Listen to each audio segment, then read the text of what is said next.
নমস্কার বন্ধুরা, আজকে আমরা ভিডিওতে আলোচনা করব রেশন কার্ডের ব্যাপারে। তো বন্ধুরা, গভর্নমেন্টের পক্ষ থেকে রেশন কার্ডের ব্যাপারে কিন্তু একটি জরুরি নির্দেশ ঘোষণা করা হয়েছে। সেই ব্যাপারে আজকে এই ভিডিওতে জানবো। তাহলে আসুন জেনে নিই গভর্নমেন্টের পক্ষ থেকে রেশন কার্ডের ব্যাপারে কি বলা হয়েছে। এপ্রিল মাসে এসে এবারে রেশন কার্ড গ্রাহকদের জন্য বড় নির্দেশ দিল সরকার।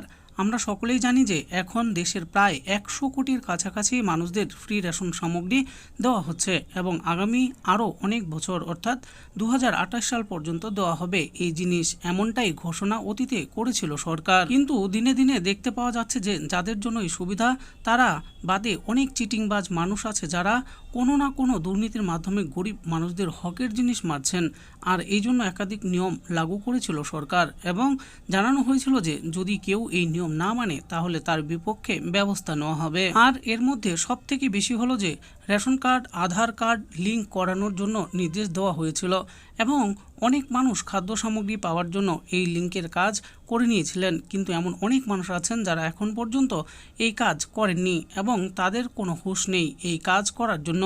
কিন্তু এই কাজ সকলকে করতেই হবে রেশন সামগ্রী পেতে বা কার্ড চালু রাখতে হলে। আসুন এবার জেনে নেই রেশন কার্ড আধার লিঙ্কের দরকার কি। মূলত ভুয়ো কার্ড খোঁজার জন্য এবং সেই সকল কার্ডগুলোকে ব্লক করার জন্য সরকারের তরফেই নির্দেশ দেওয়া হয়েছে, কিন্তু অনেকেই তোয়াক্কা না করে এই কাজ এখনো পর্যন্ত করেননি।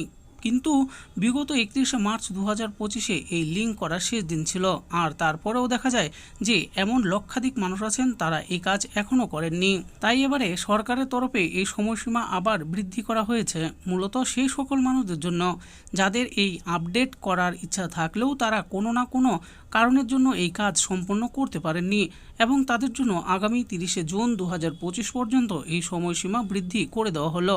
আর টাকা না খরচা করে রেশন ডিলারদের কাছে গিয়ে ফ্রিতে এই কাজ সম্পন্ন করা যাবে। এবারে কেওয়াইসি না করলে কার্ড বাতিল। এবারে সরকারের তরফে 30শে জুন পর্যন্ত সময় দেওয়া হয়েছে, কিন্তু এবারেও যদি কেউ এই কাজ না করেন তাহলে 1 জুলাই 2025 থেকে তাদের নাম বাদ দেওয়া হবে এবং এই ফ্রি রেশন দেওয়া হবে না। তাই যে সকল মানুষেরা এখনও পর্যন্ত এই কাজ সম্পূর্ণ করেননি তারা এই সুযোগ কাজে লাগিয়ে তাড়াতাড়ি এই কাজ সম্পূর্ণ করে নিন যাতে কোনো সমস্যা না হয়। তো বন্ধুরা, দেখে নিলেন আজকে আমরা এই ভিডিওতে আলোচনা করলাম রেশন কার্ডের ব্যাপারে। গভর্নমেন্টের পক্ষ থেকে রেশন কার্ডের ব্যাপারে যে নতুন আপডেটটি ঘোষণা করা হয়েছে সেই ব্যাপারে আজকে এই ভিডিওতে আমি আলোচনা করেছি। তো আপনারা অবশ্যই ভালো করে দেখে নেবেন। আশা করি ভিডিওটি আপনাদের ভালো লেগেছে। আর এই ভিডিওটি যদি আপনাদের ভালো লেগে থাকে তাহলে অবশ্যই একটি লাইক করবেন। আরও এরকম নিত্য নতুন স্কিম ও আপডেট সম্পর্কে জানার জন্য আমাদের এই চ্যানেল বাংলার স্কিম চ্যানেলটিকে অবশ্যই সাবস্ক্রাইব করবেন। আর এই ভিডিওটি দেখার জন্য আপনাদের সকলকেই অসংখ্য ধন্যবাদ।